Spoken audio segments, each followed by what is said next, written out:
Setiap hari, aktivitas yang kita lakukan berpotensi menghasilkan sampah.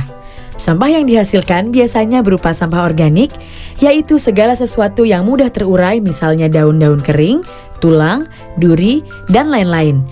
Dan sampah non-organik atau sampah yang sulit diurai, misalnya plastik, logam, kertas, dan lain-lain. Karena dihasilkan setiap hari, pengelolaan sampah yang kurang baik bisa menimbulkan masalah. Sampah yang dibuang sembarangan akan menumpuk, berbau, dan menjadi tempat berkembangnya penyakit. Sampah yang dibuang ke sungai bisa mencemari badan air dan mengakibatkan penyumbatan yang bisa berdampak banjir. Sampah yang dibakar juga akan mencemari udara, menurunkan kualitas lingkungan, dan bisa berdampak pada pemanasan global. Selain itu, penumpukan sampah yang tidak terkelola juga tentunya akan menurunkan nilai estetika kota secara keseluruhan. Kalau sudah begini, rusaklah lingkungan kita. Bagaimana caranya? Pengelolaan sampah yang baik menjadi kunci.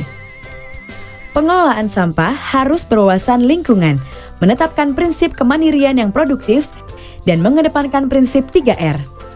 Apa itu 3R? 3R.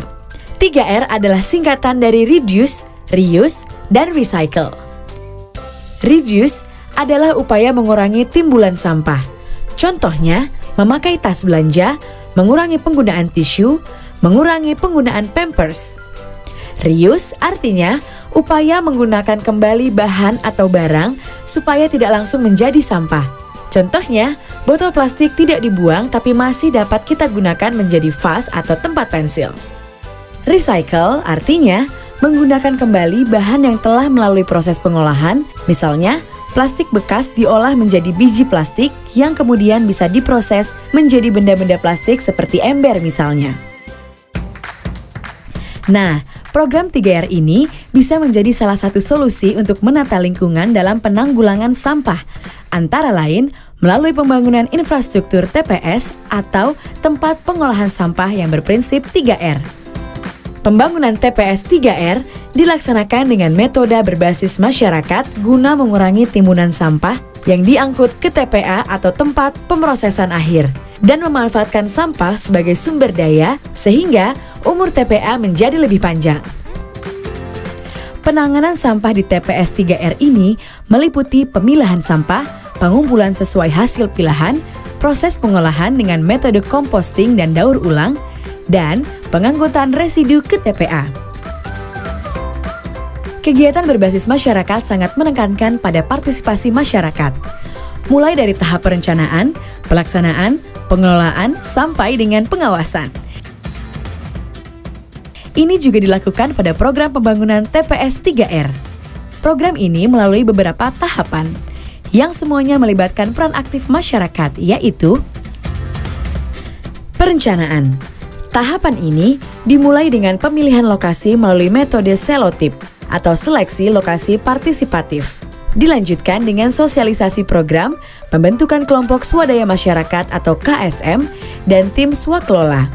Dalam tahapan ini, KSM didampingi tenaga fasilitator lapangan atau TFL membuat dokumen perencanaan yaitu RKM atau Rencana Kerja Masyarakat sebagai dasar persyaratan bantuan dari pemerintah melalui Satuan Kerja Pengembangan Sistem Penyihatan Lingkungan Pemukiman Daerah Istimewa Yogyakarta. Pelaksanaan. Masyarakat didampingi TFL melaksanakan tahapan pembangunan TPS 3R. Dalam tahapan ini, KSM dari tim swakelola menjadi pengelola kegiatan baik dari segi keuangan maupun segi teknis. Pengelolaan pasca konstruksi. KSM mengelola TPS 3R dengan cara mengolah sampah yang ada dengan memanfaatkan iuran dari pelanggan untuk biaya operasional, serta mengembangkan TPS 3R. Misalnya, membuat suatu bisnis plan dengan menjual kompos maupun sampah hasil pilahan karena sampah juga masih memiliki nilai jual, sehingga dapat meningkatkan ekonomi masyarakat. Sampah bisa berubah menjadi berkah apabila kita bijak dalam mengelolanya. Penanganan sampah yang baik dan benar juga akan menciptakan lingkungan yang bersih sehingga membuat hidup kita menjadi nyaman dan sehat. Dan itu bisa kita wujudkan melalui partisipasi dan peran aktif kita semua.